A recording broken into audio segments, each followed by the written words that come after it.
जी हाँ, बनारस की आखिरी लड़ाई और दिलचस्प इसलिए, और आज की खास तौर पर अगर बात की जाए तो वहां 3 रोड शो हैं, 3 बड़े रोड शो। राहुल गांधी का रोड शो शुरू हो चुका है, अखिलेश यादव कुछ ही देर के बाद वहां पहुंचने वाले हैं और अरविंद केजरीवाल आज भी रोड शो कर रहे हैं। हम आपको दिखाते हैं सबसे पहले राहुल गांधी के इस रोड शो की तस्वीर एक जुलूस की शक्ल में। आप देख सकते हैं वहां पर जिन जिन इलाकों से गुजर रहे हैं लोगों का अभिवादन करते हुए, और कांग्रेस के जो उम्मीदवार हैं अजय राय, उनके पक्ष में वोट मांग रहे हैं राहुल गांधी। इसके अलावा अरविंद केजरीवाल का भी रोड शो है, अखिलेश यादव भी पहुंचने वाले हैं रोड शो के लिए। उनके यहां पर उम्मीदवार हैं कैलाश चौरसिया, उनके लिए वोट मांगेंगे। सवाल यही है कि क्या इस रोड शो के जरिए वोट जुटा पाएंगे ये तमाम नेता। राहुल गांधी का रोड शो कुछ देर पहले से ही शुरू हो चुका है और आपको बता दें कि इसका समापन होना है बीएचयू गेट तक, लंका चौक तक जाना है राहुल गांधी को। सियासी सरगर्मी बहुत तेज हो चली है और जैसा कि हमने आपको बताया कि वाराणसी की ओर पूरे देश की निगाहें हैं और सबसे बड़ी वजह है नरेंद्र मोदी, भारतीय जनता पार्टी की तरफ से प्रधानमंत्री पद के उम्मीदवार, और आम आदमी पार्टी के बड़े नेता अरविंद केजरीवाल भी यहां से किस्मत आजमा रहे हैं। और इन सबके बीच अजय राय क्या कर पाएंगे ये भी देखना अहम होगा। ये हम आपको दिखा रहे हैं उसी रोड शो की तस्वीर जिसमें राहुल गांधी पहुंचे हैं। तो देखिए लोग छतों पर निकल आए हैं और वहां से हाथ हिलाकर अभिवादन करते हुए राहुल गांधी का, और बहुत ही खुश नजर आ रहे हैं राहुल गांधी उधर लोगों की तरफ देखकर लगातार हाथ हिलाकर अभिवादन करते हुए। लेकिन अब सवाल यही है कि आखिर इससे उन्हें कितने वोट मिलेंगे, उनके उम्मीदवार को कितने वोट मिलेंगे। पूरे मामले में बातचीत करेंगे। न्यूज 24 पर एक खास पैनल मौजूद है। हमारे साथ उर्मिलेश जी वरिष्ठ पत्रकार जुड़ चुके हैं, प्रदीप सिंह जी हमारे साथ बने हुए हैं, विनोद अग्निहोत्री साहब हमारे साथ लगातार बने हुए हैं। और विनोद जी, अब मैं आपसे इस बातचीत की शुरुआत करना चाहूंगा। 1991 के बाद से अगर साल 2004 को छोड़ दें तो क्या वजह रही कि कांग्रेस की वापसी नहीं हो पाई, और इस बार भी कांग्रेस की स्थिति ठीक नहीं है? नहीं, ये तो आप नहीं कह सकते कि स्थिति ठीक नहीं है। नहीं, जो तमाम आकलन है सर उसके आधार पर मैं कह रहा हूं, पॉलिटिकल पंडित कह रहे हैं। अभी हम बनारस की बात कर रहे हैं ना, पूरे बनारस की बात कर रहा हूं सर। तो अभी पॉलिटिकल पंडित, अभी भी जो आपकी जो सर्वे कल को आया उसमें भी नंबर 2 अजय राय को ही दिखाया गया है। नंबर वन तो नंबर वन की बात कर रहा हूँ। नंबर 1 तो चूंकि नरेंद्र मोदी इतना बड़ा नाम भारतीय जनता पार्टी की तरफ से है और वो प्रधानमंत्री पद के उम्मीदवार हैं, हजारों करोड़ रुपया उनके चुनाव प्रचार में खर्च हो रहा है, तो जाहिर है कि निश्चित रूप से उनका पूरा जो हाइप है वो तो सबसे ज्यादा होगा ही। अब रही बात कि कौन आगे कौन पीछे है, ये तो चुनाव के बाद ही पता लगेगा। हम ये नहीं कह सकते कि अजय राय मोदी से आगे निकल गए या अरविंद केजरीवाल आगे निकल गए। अब ये कह सकते हैं मुकाबले में तीनों हैं। नरेंद्र मोदी को निश्चित रूप से एज है, जो कि भाई वो बहुत बड़े प्रत्याशी हैं, पूरे देश की निगाह उनके ऊपर है। लेकिन आपने कहा था 1991 के बाद से, देखिए 1991 में चुनाव हुए थे, कृष्ण दीक्षित लड़े थे, उस वक्त पूरा अयोध्या को लेकर के पूरा उत्तर प्रदेश ही नहीं उत्तर भारत बहुत ही एकदम सांप्रदायिक रूप से सरचार्ज था। मुझे याद है उस समय प्रदीप जी बैठे हुए, उमेश जी भी हैं, कि गाजियाबाद से गोरखपुर तक बीजेपी के अलावा और कोई झंडा दिखाई नहीं पड़ता था। स्थिति ये थी, क्योंकि जब 90 में जो गोली चली थी बाबरी मस्जिद को बचाने के लिए, तत्कालीन मुलायम सिंह सरकार ने जो गोली चलवाई थी कार सेवकों पर, उसके बाद जो माहौल बना था वो जबरदस्त सांप्रदायिक रूप से ध्रुवीकरण था। और उसका नुकसान ये हुआ कि कांग्रेस को नुकसान ये हुआ कि कांग्रेस जो है, बनारस जो उसका गढ़ था पंडित कमलापत त्रिपाठी के जमाने से, वो बनारस शहर सीधे वहां बीजेपी की जीत हुई। और क्योंकि उसमें नारा था काशी मथुरा अयोध्या का नारा भी था विश्व हिंदू परिषद और भाजपा का, तो उसको लेकर के जो है वो सरचार था। उसके बाद लगातार जो है बीजेपी का उम्मीदवार रहा। 2004 में राजेश मिश्रा जीते चुनाव और 2009 में फिर मुरली मनोहर जोशी जीते। तो तमाम राजनीतिक परिस्थितियां। मैं अपने दर्शकों को जरा वाराणसी लिए चलता हूं। हमारे साथ अमित कुमार हमारे संवाददाता वहां से जुड़ चुके हैं। अमित, इस वक्त आप क्या देख पा रहे हैं, कहां तक पहुंचे राहुल गांधी? देखिए, वो बेरियाबाग के आसपास पहुंच रहे हैं और वहां पर भी भीड़ जो है उनके साथ है। बहुत धीरे धीरे रफ्तार से गाड़ी आगे बढ़ रही है, लेकिन जो कोशिश है राहुल गांधी का कि एक समर्थन, एक माहौल बनाने का, वो उस पर कहीं ना कहीं थोड़े कामयाब होते दिख रहे हैं। लेकिन जिस तरह का माहौल कम से कम आम आदमी पार्टी में दिखा था कल, वैसे उस तरह का भीड़ हो सकता है कि आगे जब आप मदनपुरा के इलाके में हो, सुनारपुरा के इलाके में हो, तो उस तरफ मुस्लिम बहुल इलाका है, तो वहां पर संख्या समर्थक ज्यादा जुट सकते हैं। लेकिन अभी अगर देखा गया जो अभी भी थोड़ी देर पहले भी भीड़ देखी गई, उनके साथ तो भीड़ है, लेकिन सड़कों पर उस तरह से भीड़ नहीं है जैसे कि हर जगह भीड़ होनी चाहिए, जो नरेंद्र मोदी के साथ दिख रहा था या फिर अरविंद केजरीवाल के साथ दिख रहा था। इसी तौर पर इस लड़ाई में थोड़ा कमजोर दिख रहा है। लेकिन यही कोशिश है राहुल गांधी की, जो अपने रोड शो के जरिए इस लड़ाई में कहीं ना कहीं अजय राय को शामिल करने की। भीड़ को उर्मिलेश जी क्या शक्ति परीक्षण का आधार माना जा सकता है? आपने सुना हमारे संवाददाता को, उनका यह कहना था कि आज उतनी भीड़ नहीं है जितनी अरविंद केजरीवाल के रोड शो में भीड़ देखने को मिली थी या फिर नरेंद्र मोदी की सभा में। देखिए कई बार भीड़ जो है, मैं इस कॉन्टेक्स्ट में नहीं कह रहा हूँ, सिर्फ रैली या रोड शो के, इन जनरल राजनीतिक जो ये चुनाव होते हैं इस तरह के हमारे देश में, इसमें कई बार भीड़ बहुत कुछ नहीं कहती। अब उदाहरण के तौर पर मैं आपको बताऊं, मधेपुरा में एक बार चुनाव हो रहा था, शरद यादव काफी कमजोर दिख रहे थे। लालू यादव जब जाते थे तो उनकी रैलियों में मतलब लगता था कि रेल आ गया है, मतलब इतनी विशाल रैलियां होती थी।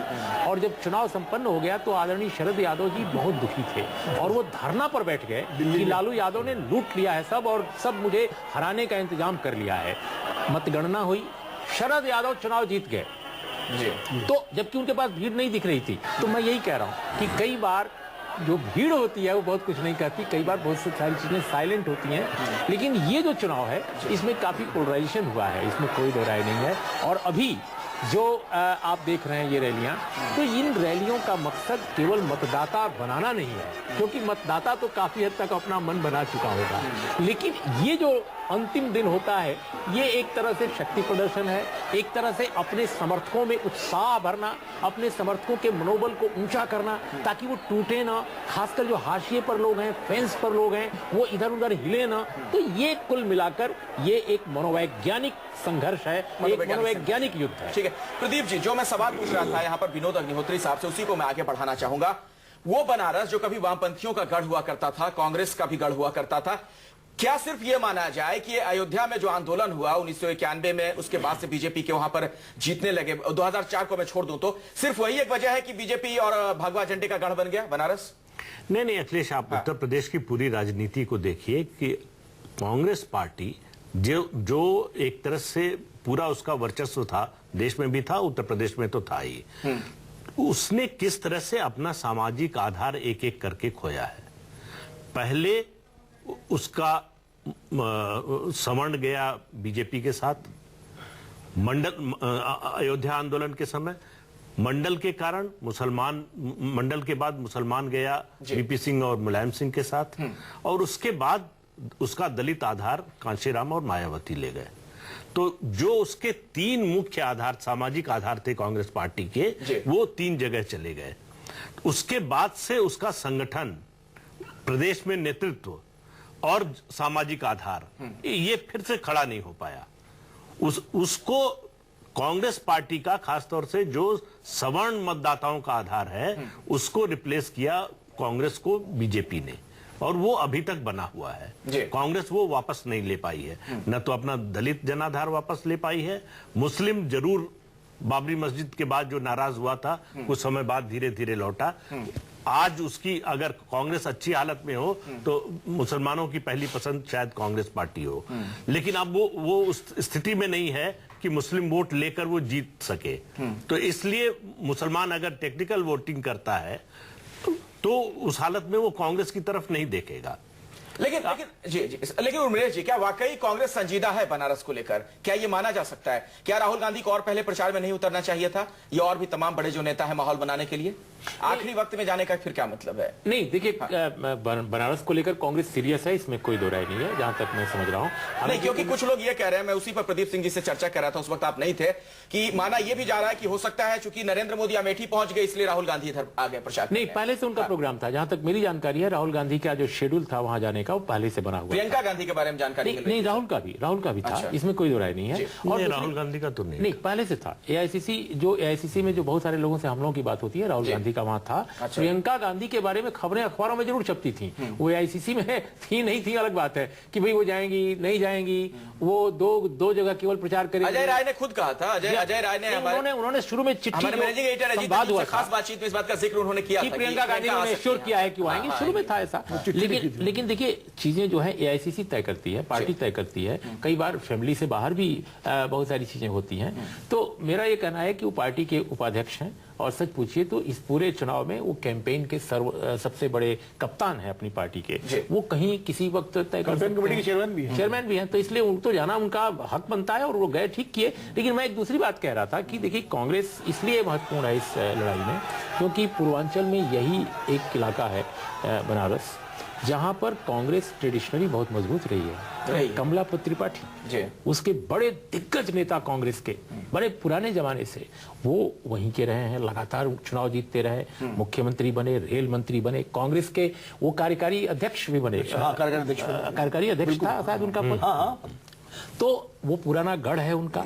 इसके अलावा जो कोशिश है, जो अपर कास्ट की बात कर रहे थे प्रदीप भाई, बिल्कुल सही, कि जो खोया हुआ जनाधार है अपर कास्ट के बीच, उसको अगर कांग्रेस लाने की कोशिश करती है और बीच बीच में वो बेस इधर उधर होता रहता है। मैं एक करेक्शन करूंगा कि 2009 के चुनाव में जब कांग्रेस को 20-21 सीटें आई उत्तर प्रदेश में, तो ऐसे ही नहीं आ गई, ओबीसी के कारण नहीं आई। ओबीसी ट्रेडिशनल मतदाता नहीं है कांग्रेस का।